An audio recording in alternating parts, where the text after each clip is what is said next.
Hey guys, welcome back to our channel. So here is how to find and manage your YouTube watch history. So if you want to see the videos you have recently watched on YouTube, this guide will walk you through the process step by step. So you might want to rewatch them or remove them from your history.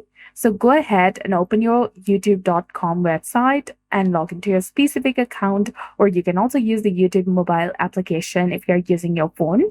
So I'm on YouTube website right now. So on the left hand side of the screen, you'll get the option of history, which is between your channel and playlist.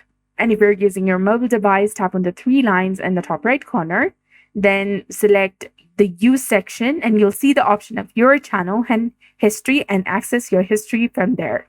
You can scroll through the list to see your recently watched videos. And if you want to remove any video from your watch history, you can tap on the three dot next to it and then select remove from watch history option. Or you can also go ahead and clear all watch history by clicking on this option in the right hand side and then select clear watch history option to confirm, and you'll be done. So that's it. I hope you found this video helpful. If you did, please like, share, and subscribe. Thanks for watching. We'll see you again in the next one.